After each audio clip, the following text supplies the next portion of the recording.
നമസ്കാരം. 1893 സെപ്റ്റംബർ 11 ലോക മതസമ്മേളനത്തിൽ ചിക്കാഗോയിൽ വെച്ച് ഭാരതത്തിൻ്റെ ആത്മീയ പുത്രൻ സ്വാമി വിവേകാനന്ദൻ ജിയുടെ ഒരു വളരെ മനോഹരമായ പ്രസംഗമുണ്ട്. അതിൽ അദ്ദേഹം സഹോദരി സഹോദരന്മാരെ എന്നൊക്കെ വിളിച്ച് ഡിയർ ബ്രദേഴ്സ് ആൻഡ് സിസ്റ്റേഴ്സ് എന്നൊക്കെ വിളിച്ചാണ് അത് ലോകത്തെ കയ്യിലെടുത്ത് അങ്ങനെയാണ് അദ്ദേഹം പ്രസംഗം തുടങ്ങുന്നത്. പക്ഷെ ആ പ്രസംഗത്തിൽ അദ്ദേഹം പറയുന്നൊരു കാര്യമുണ്ട്. ഭാരതം ലോകത്തിൻ്റെ മതങ്ങളുടെ മാതാവാണ്, അങ്ങനെയുള്ളൊരു നാടാണ്, ആത്മീയതയുടെ വിളനിലമാണ്. ഇത് വേദങ്ങളുടെയും വേദാന്തങ്ങളുടെയും ഉപനിഷത്തുകളുടെയും നാടാണ്. അതായതുകൊണ്ടാണ് എനിക്ക് നിങ്ങളെ സഹോദരി സഹോദരന്മാരെന്ന് വിളിക്കാൻ പറ്റിയത്. ലോകത്തിലെ സകല ജനങ്ങൾക്കും ഞങ്ങളുടെ മാതൃഭൂമിയിലേക്ക് സ്വാഗതം എന്ന് പറയുന്ന വളരെ പ്രസിദ്ധമായ ചരിത്രപ്രസിദ്ധമായ പ്രസംഗമുണ്ട്. പ്രിയപ്പെട്ട ജോൺ ബ്രിട്ടാസ് MP അവർകൾ ആ പ്രസംഗം ഒന്ന് കേൾക്കുന്നത് നന്നായിരിക്കും. ഭാരതം എന്ന് പറഞ്ഞാൽ തന്നെ പ്രകാശത്തിൻ്റെ നാടെന്നാണ്. അത് ആത്മീയ പ്രകാശനത്തിൻ്റെ നാടാണ്. രണ്ടാമത് ഭരതൻ്റെ നാട് എന്നൊരർത്ഥമുണ്ട്, മഹാഭാരതം, അങ്ങനെ വേറെ ഒരുപാട് അർത്ഥമുണ്ട്. അതൊക്കെ അവിടെ നിൽക്കട്ടെ. നമുക്ക് പ്രകാശത്തിൻ്റെ അർത്ഥം എടുക്കാം. എന്താണ് ഭാരതം നൽകുന്ന പ്രകാശം? ഭാരതം നൽകുന്ന പ്രകാശം വേദങ്ങളും ഉപനിഷത്തുകളും, ഇന്നിപ്പോൾ ലോകം മുഴുവൻ ആളുകൾ ചെയ്യുന്ന യോഗ, പതഞ്ജലി മഹർഷി കൊണ്ടുവന്നിട്ടുള്ള യോഗ, അങ്ങനെ ഒരുപാട് കാര്യങ്ങളാണ് ഇന്ന് ലോകത്തെ ഭാരതത്തിൽ നിന്ന് കൊടുത്തുകൊണ്ടിരിക്കുന്നത്. ഈ ഭാരതം ആത്മീയതയുടെ വിളനിലമാണ്, ആത്മീയതയുടെ നാടാണ്. ജോൺ ബ്രിട്ടാസ് ഭാരതം ഇപ്പോൾ MP ആയതുകൊണ്ട് ഭാരതം മുഴുക്ക സഞ്ചരിക്കാൻ അവസരമുണ്ടല്ലോ. ഭാരതം മുഴുക്ക അവിടെ നിൽക്കട്ടെ. ഒരു കാലഘട്ടം മുഴുവൻ കമ്മ്യൂണിസ്റ്റ് പാർട്ടി മാത്രം ഒറ്റയ്ക്ക് ഭരിച്ചിരുന്ന ബംഗാളിൽ, ഒറ്റയ്ക്ക് ഭരിച്ചിരുന്ന ത്രിപുരയിൽ, കൂട്ടുകക്ഷി മന്ത്രിസഭയായി നടക്കുന്ന കേരളത്തിൽ സമ്പൂർണ്ണ സാക്ഷരത, പുരോഗമന പ്രസ്ഥാനങ്ങൾ എന്തെല്ലാം ഉണ്ട് കേരളത്തിൽ. ജോൺ ബ്രിട്ടാസിൻ്റെ ഭാഷയിൽ പറഞ്ഞാൽ ആ കേരളത്തിൽ ഓരോ വാർഡെടുത്താൽ അമ്പലങ്ങളുണ്ട്. ചില വാർഡുകളിൽ ഒന്നിലധികം അമ്പലങ്ങളുണ്ട്, പള്ളികളുണ്ട്, മുസ്ലിം പള്ളികളുണ്ട്. തിരുവനന്തപുരം പാളയം പോലുള്ള സ്ഥലമെടുത്തു കഴിഞ്ഞാൽ ഗണപതി കോവിലും ക്രിസ്ത്യൻ പള്ളിയും മുസ്ലിം പള്ളിയും അടുത്തടുത്തിരിക്കുന്നു, മുഖാമുഖം ഇരിക്കുന്നു. അങ്ങനെ ഇത് ആത്മീയതയുടെ നാടാണ്. ഇവിടുത്തെ ഹിന്ദു സമൂഹം വിശ്വസിക്കുന്നത് സകലത്തിലും ജോൺ ബ്രിട്ടാസ് അടക്കം സകലത്തിലും ഈശ്വരനുണ്ടെന്നും ഈ പ്രപഞ്ചം തന്നെ ഈശ്വരാംശമാണെന്നും അതിൻ്റെ ഭാഗമാണ് മനുഷ്യരെന്നുമാണ് ഭാരതത്തിൻ്റെ വിശ്വാസം. ഇനി ഭാരതത്തിൽ ആദ്യം ഉണ്ടായിരുന്നവരെന്നോ ആദ്യം വന്നവരെന്നുള്ളൊരു തർക്കമുണ്ട്. അതുകൂടി പറഞ്ഞിട്ട് ഞാൻ അങ്ങോട്ട് വരാം. ഭാരതത്തിൽ ആദ്യമായി കുറച്ച് ആളുകൾ ഇവിടെ ഉണ്ടായിരുന്നു. അവരാണ് കാലഘട്ടത്തിൽ ഒക്കെ അതിനു മുമ്പൊക്കെ ഭാരതത്തിൽ ജീവിച്ചിരുന്ന ഹൈന്ദവ ആചാരമൊക്കെ കൊണ്ടുപോകുന്ന ഇന്നത്തെ ഹൈന്ദവ ആചാരം നടത്തുന്നവരുടെ പിന്മുറക്കാർ. അപ്പോഴാണ് മറ്റൊരു വാദം ഇപ്പോൾ വന്നിട്ടുണ്ട്. വാദമല്ല, ചില കുറേ കാര്യങ്ങൾ വന്നിട്ടുണ്ട്. ആഫ്രിക്കയിൽ നിന്ന് വന്നവരാണ്, ആരും ഭാരതത്തിലുള്ളവരല്ല. സമ്മതിക്കുന്നു, വാദത്തിന് വേണ്ടി നമുക്ക് സമ്മതിക്കാം. കാര്യം ശാസ്ത്രം ഇനിയും പലതും കണ്ടുപിടിക്കാനുണ്ടല്ലോ. അത് വാദത്തിന് വേണ്ടി ഇപ്പോഴത്തെ സമ്മതിക്കാം. അപ്പോൾ ആദ്യം വന്നവരാരാണ്? ആദ്യം വന്നവരാണല്ലോ ഈ വേദ സംസ്കാരമൊക്കെ ഉണ്ടാക്കിയവർ. ആദ്യം വന്നവർ, ഈ വേദ സംസ്കാരം ഉണ്ടാക്കിയവർ, രണ്ടാമത് വന്നവരെ, അത് പല രൂപത്തിൽ വന്നവരെ, ആക്രമണത്തിൻ്റെ രൂപത്തിൽ വന്നവരെ, കച്ചവടത്തിന് വന്നവരെ,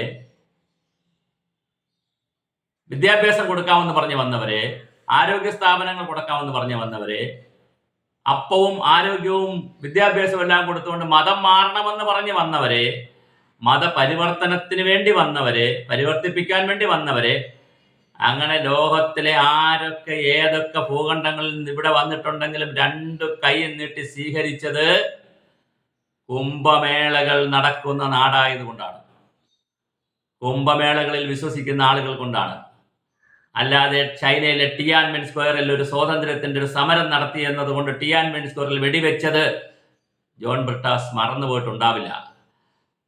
ചൈനയിൽ വൈറസ് ഉണ്ടായപ്പോൾ ലോകത്തിലേക്ക് ഒരു വാർത്താ മാധ്യമങ്ങൾക്കും ഒരു വാർത്തയും കിട്ടാതെ അടച്ചിട്ട ഒരു സമൂഹമായി പോകുന്ന ചൈനയല്ല ഭാരതം എന്ന് തിരിച്ചറിയണം. ചൈന AI കൊണ്ടുപോകുമ്പോൾ ഭാരതത്തിൽ AI ഉണ്ടോ? ഭാരതത്തിൽ പിന്നെ മേക്ക് ഇൻ ഇന്ത്യ ഉണ്ടോ? മേക്ക് ദ വേൾഡ് എന്നോ അങ്ങനെയൊക്കെ പറഞ്ഞ് ആ പദ്ധതികളുണ്ട്. അതൊന്നും എൻ്റെ വിഷയമല്ല. കാരണം അതൊക്കെ പിന്നെ ബ്രിട്ടാസിന്റെ രാഷ്ട്രീയമായി ചേരുന്നതല്ല, അത് BJP-യുടെ രാഷ്ട്രീയമാണ്. അതൊന്നും ഞാൻ അതിനകത്തൊന്നും അഭിപ്രായമില്ല. അതൊക്കെ വേറെ വിഷയമാണ്. ഭാരത് AI-ക്ക് വേണ്ടി പൈസ മാറ്റി വയ്ക്കുന്നു. കൊറോണയ്ക്ക് കോവിഡിന് മരുന്ന് കണ്ടുപിടിച്ച രാജ്യങ്ങൾ പ്രധാനപ്പെട്ട രാജ്യമാണ് ഭാരതം. അതിലൊന്നും നമുക്ക് ആ വിഷയങ്ങളെ അല്ല അത് മാറ്റിവെക്കുന്നു. ഞാനിത് സാന്ദർഭികമായിട്ട് പറഞ്ഞു എന്നേ ഉള്ളൂ. എൻ്റെ വിഷയം നിങ്ങൾ ഈ ആത്മീയ വിഷയങ്ങളിൽ കയറി പിടിച്ചു എന്നുള്ളത് മാത്രമേ ഉള്ളൂ. നിങ്ങൾ എന്ത് മനസ്സിലാക്കിയിട്ടാണ് ഭാരതത്തെ വിലയിരുത്തുന്നത്? ഭാരതത്തിൽ ഇത് ആത്മീയതയുടെ നാടാണ്, ഇത് ക്ഷേത്രങ്ങളുടെ നാടാണ്, പള്ളികളുടെ നാടാണ്, മോസ്കുകളുടെ നാടാണ്, ഗുരുദ്വാരകളുടെ നാടാണ്, 140 ഭാഷകൾ സംസാരിക്കുന്നവരുടെ നാടാണ്, ആയിരക്കണക്കിന് വേഷവിധാനങ്ങളുള്ളവരുടെ നാടാണ്, നാനാത്വത്തിൽ ഏകത്വമുള്ള നാടാണ്. ഭരണഘടന അനുവദിച്ചിരിക്കുന്ന വിശ്വാസവും ഇഷ്ടമുള്ളതും വിശ്വസിക്കാനും വിശ്വസിക്കാതിരിക്കാനുള്ള ഭരണഘടന തന്നിട്ടുള്ള നാടാണ് ഇവിടെ 144 വർഷത്തിൽ ഒരിക്കൽ 12 വർഷത്തിലൊരിക്കൽ കുംഭമേള നടക്കും, പിന്നെ 24 വർഷം അങ്ങനെ നടക്കും. പക്ഷെ അതിന്റെ മഹാകുംഭമേള അല്ലെങ്കിൽ മെഗാമേളയായ 144 വർഷത്തിൽ ഒരിക്കൽ മാത്രം നടക്കുന്ന കുംഭമേള കാണുവാൻ ലോകത്തിലെ വിവിധ വിഭാഗം ജനങ്ങളിൽ നിന്ന് 50 കോടിയിൽ പരം ജനങ്ങൾ എത്തി അവരുടെ ജീവിതത്തിന്റെ പുരുഷായുസിന്റെ അല്ലെങ്കിൽ തലമുറകളിൽ എപ്പോഴെങ്കിലും ഒരിക്കൽ മാത്രം കാണാൻ കഴിയുന്ന, ഒരിക്കൽ മാത്രം സംഭവിക്കുന്ന ഒരു വലിയ ആചാര പ്രക്രിയയിൽ അവർ ഇടപെടുമ്പോൾ എത്ര ലളിതമായിട്ടാണ്, എത്ര പുച്ഛമായിട്ടാണ് ജോൺ ബ്രിട്ടാസെ നിങ്ങൾ കളിയാക്കി കളഞ്ഞത്. നിങ്ങൾ മാപ്പ് പറയണം. ഭാരതത്തിലെ 140 കോടിയിൽ 120 കോടി ആളുകളിൽ കമ്മ്യൂണിസ്റ്റുകാരായിട്ടുള്ള ബ്രിട്ടാസിനെ പോലെയുള്ള യുക്തിവാദികൾ കുറച്ചു പേരെ എടുത്ത് മാറ്റിയാൽ അതൊരു എത്ര കോടി വരും? 5 കോടി പോലും വരത്തില്ലല്ലോ. ബാക്കിയുള്ള ആളുകൾ വിശ്വസിക്കുന്ന വിശ്വാസ പ്രമാണങ്ങളുടെ കടക്കലാണ് താങ്കൾ കത്തിവെച്ചത്. താങ്കൾക്ക് എങ്ങനെയാണ് ഇത് കഴിയുന്നത്? ഇനി ഒരു കാര്യം കൂടെ ഞാൻ പറഞ്ഞു തരാം. താങ്കളെപ്പോലുള്ള ആളുകൾക്ക് ഈ ഭാരതത്തിൽ നിന്നുകൊണ്ട് ഇത് പറയാൻ കഴിയുന്നത് എന്തുകൊണ്ടാണെന്നറിയാമോ? കുംഭമേളകൾ നടക്കുന്ന നാടായതുകൊണ്ടാണ്. ഇവിടെ തൊട്ടടുത്തുള്ളവനെയും മറ്റ് മതക്കാരെയും മറ്റ് ജാതിക്കാരെയും ആരെയും ഉപദ്രവിക്കാത്ത, ലോകത്തൊരിടത്തും പോയി ആരോടും ശത്രുത കാണിക്കാത്ത, ലോകത്തിലെ മുഴുവൻ ആളുകളെയും ഭാരതത്തിലേക്ക് ക്ഷണിക്കുന്ന, വരുന്നവർക്കെല്ലാം അതിഥി ദേവോഭവ ആചാര്യ ദേവോഭവ എന്ന് പറഞ്ഞ് ഭക്ഷണം കൊടുക്കുന്ന, കിടക്ക വിരിച്ചു കൊടുക്കുന്ന വലിയൊരു സംസ്കൃതിയുടെ പിന്മുറക്കാരായത് കൂടി കൊണ്ടാണ് ബ്രിട്ടാസിന് ഇങ്ങനെ നിന്ന് പറയാൻ കഴിയുന്നത്. വേറൊരു ലോകത്ത് ഒരു രാജ്യത്ത് ചെന്ന് നിന്ന് ബ്രിട്ടാസിന് ഇത് പറയാൻ കഴിയില്ല, ഒരു കാരണവശാലും പറയാൻ കഴിയില്ല. ബ്രിട്ടാസ് ഒരു കാര്യം കൂടി മനസ്സിലാക്കുക, അടുത്ത വർഷം പോപ്പ് വരാനുള്ള സാധ്യത ഉണ്ട് എന്നാണ് കേൾക്കുന്നത്. അങ്ങനെ പോപ്പ് വരികയാണെങ്കിൽ, ഭാരതത്തിൽ വരികയാണെങ്കിൽ എത്ര കോടി രൂപയായിരിക്കും അതിനുവേണ്ടി ചെലവഴിക്കുക ഭാരത ഗവൺമെന്റ്, ഈ രാജ്യത്തെ സംസ്ഥാന ഗവൺമെന്റുകൾ? എന്തെല്ലാം സംവിധാനമായിരിക്കും നമ്മൾ ഒരുക്കി കൊടുക്കുക? എത്ര കോടി ജനങ്ങളായിരിക്കും പോപ്പിന്റെ ഇന്ത്യയുടെ വരവിനെ ആഘോഷപൂർവ്വം, ആനന്ദപൂർവ്വം, സന്തോഷപൂർവ്വം കൊണ്ടാടുന്നത്? അതിന്റെ ചടങ്ങുകളിൽ ബ്രിട്ടാസ് പോകുമോ? ബ്രിട്ടാസെ വളരെ ശ്രദ്ധിച്ച് വേണം ഭാരതത്തിൽ സംസാരിക്കാൻ. ഇത് ആത്മീയത നാടാണ്, ദൈവങ്ങളുടെ നാടാണ്, വിശ്വാസ പ്രമാണങ്ങളുടെ നാടാണ്. ഇവിടെ അങ്ങനെ ജീവിക്കണം എന്ന ആഗ്രഹമുള്ളവരുടെ പ്രദേശമാണിത്. തീർച്ചയായിട്ടും ഫിൻലാൻഡ് പോലെ സ്കാൻഡിനേവിയൻ രാജ്യങ്ങളിൽ അങ്ങനെ ഇല്ല. അവിടെ ദൈവവിശ്വാസമില്ല, മറ്റ് വിശ്വാസങ്ങളൊന്നുമില്ല. തീർച്ചയായിട്ടും ജോൺ ബ്രിട്ടാസിന് അങ്ങോട്ട് പോയി താമസിക്കാം, ഒരു തർക്കമല്ല. ഇപ്പോൾ ആഗോളവൽക്കരണം കൂടെ വന്നതുകൊണ്ട് ലോകത്ത് എവിടെ വേണോ പോയി താമസിക്കാം ആളുകൾക്ക്. വിസയൊക്കെ കിട്ടാൻ ഒരു പ്രയാസമില്ല. ജോൺ ബ്രിട്ടാസ് ജേർണലിസ്റ്റ് കൂടെ ആയതുകൊണ്ട് തീർച്ചയായിട്ടും പോയി താമസിക്കാം. MPയുടെ കാലം കഴിഞ്ഞ് നിങ്ങളും കുടുംബവും ഫിൻലാൻഡിൽ പോയി താമസിക്കുക, ഒരു തർക്കമില്ല. ഞാനിനി നിങ്ങളെ ഫിൻലാൻഡിലേക്ക് പോകണമെന്ന് പറഞ്ഞു എന്ന് ഈ വീഡിയോയുടെ താഴെ വന്ന് ആരും കമൻറ്റ് ചെയ്യരുതേ. ഞാനൊരു ഉദാഹരണം പറഞ്ഞാണ്. നമുക്ക് ഏറ്റവും അനുകൂലമായ സാഹചര്യമുള്ളിടത്ത് നമ്മൾ താമസിക്കുക. ഇപ്പോൾ ഗ്രാമത്തിൽ നിന്ന് ആളുകൾ നഗരങ്ങളിലേക്ക് മാറി താമസിക്കും, നഗരത്തിൽ നിന്ന് ഗ്രാമങ്ങളിലേക്ക് മാറി താമസിക്കും, വലിയ പട്ടണങ്ങളിലേക്ക് മാറി അങ്ങനെ താമസിക്കുമല്ലോ. വലിയ രാജ്യങ്ങളിലേക്ക് ചേക്കേറുന്നു. പ്രത്യേകിച്ച് ഇപ്പോഴത്തെ യുവതലമുറ ബ്രിട്ടാസിനെ പോലെ ഉള്ളവരുടെ വലിയ മേന്മയേറിയ വികസന, സന്തോഷകരമായ, ആദർശപരമായ ആശയങ്ങളൊക്കെ കൊണ്ട് യുവാക്കളും യുവതികളും എല്ലാം നാട് വിട്ടു പോവുകയാണ്. ആരും തിരിച്ചു വരുന്നില്ല. അക്കൂട്ടത്തിൽ തീർച്ചയായിട്ടും ഞാൻ പോസിറ്റീവായി പറഞ്ഞതാണ്. താങ്കൾക്ക് പോകാം, താങ്കളുടെ കുടുംബത്തിനും പോകാം. പക്ഷേ ഇത് ഭാരതമാണ്. ഭാരതത്തിൻ്റെ പ്രത്യേകത ഞാൻ ഈ പറഞ്ഞ ആത്മീയതയാണ്. ഈ ആത്മീയതയെ തകർക്കാൻ 2000 വർഷത്തോളം ഭാരതത്തിൽ ഒരുപാട് ശ്രമങ്ങൾ നടന്നിട്ടുണ്ട്. ആക്രമണത്തിൻ്റെ രൂപത്തിൽ നടന്നു, വിവിധ ജാതി മത സംഘടനകളുടെ രൂപത്തിൽ നടന്നു, സംഘടിതമായി നടന്നു, ബ്രിട്ടീഷുകാരുടെ നേതൃത്വത്തിൽ നടന്നു, ഫ്രഞ്ചുകാരുടെ നേതൃത്വത്തിൽ നടന്നു, ഡച്ചുകാരുടെ നേതൃത്വത്തിൽ നടന്നു, അറബികളുടെ ഒരുപാട് ആളുകളുടെ നേതൃത്വം, അലക്സാണ്ടർ ചക്രവർത്തിയുടെ നേതൃത്വത്തിൽ തുടങ്ങി ഇങ്ങ് വരെ എടുത്തു കഴിഞ്ഞാൽ ഒരു 2000 വർഷത്തെ ക്ഷതമേറ്റിട്ടും തൻ്റെ വിഗ്രഹത്തെയും തൻ്റെ നാട്ടിലെ ആചാരവിശ്വാസ പ്രമാണങ്ങളെയും ആഹാരം കൊടുക്കാമെന്നും വസ്ത്രം കൊടുക്കാമെന്നും ആശുപത്രിയിൽ കിടത്താമെന്നും ചികിത്സിക്കാമെന്നും ഒക്കെ പറഞ്ഞിട്ടും അതൊന്നും വേണ്ട, എൻ്റെ നാടിൻ്റെ സ്വത്വം മതി എന്ന് വിചാരിച്ച ദരിദ്ര കോടികളുടെ ഭാരതമാണിത്. അവർ വിശ്വസിക്കുന്നത് ഇതിലാണ്, കുംഭമേളകളിലാണ്, ഈ വിശ്വാസ പ്രമാണങ്ങളിലാണ്, ശബരിമലകളിലാണ്, തിരുപ്പതികളിലാണ് അവർ വിശ്വസിക്കുന്നത്. അവരെ വെറുതെ വിട്ടേക്കുക. അതുകൊണ്ട് ജോൺ ബ്രിട്ടാസിനെ പോലെയുള്ള ആളുകൾ അഭിപ്രായം പറയുമ്പോൾ ഒന്നുകൂടി ശ്രദ്ധിക്കുക. ഏത് നിലപാട് തറയിൽ നിന്നുകൊണ്ടാണ്, ഏത് മണ്ണിൽ നിന്നുകൊണ്ടാണ് ഈ അഭിപ്രായം പറയുന്നത്?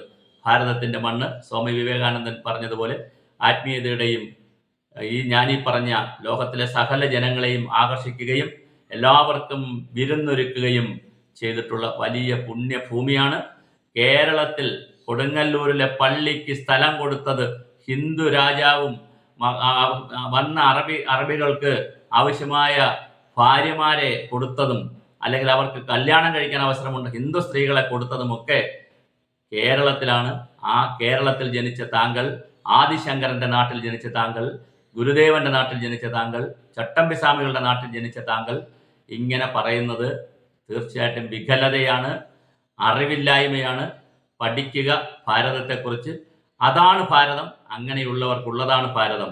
അല്ലാത്ത ആളുകൾക്ക് ഉള്ള സ്ഥലമല്ല ഇത്. അവർക്ക് തീർച്ചയായിട്ടും അവർക്ക് അനുയോജ്യമായ സ്ഥലം ഈ ഭൂമുഖത്ത് ഒരുപാടുണ്ട്.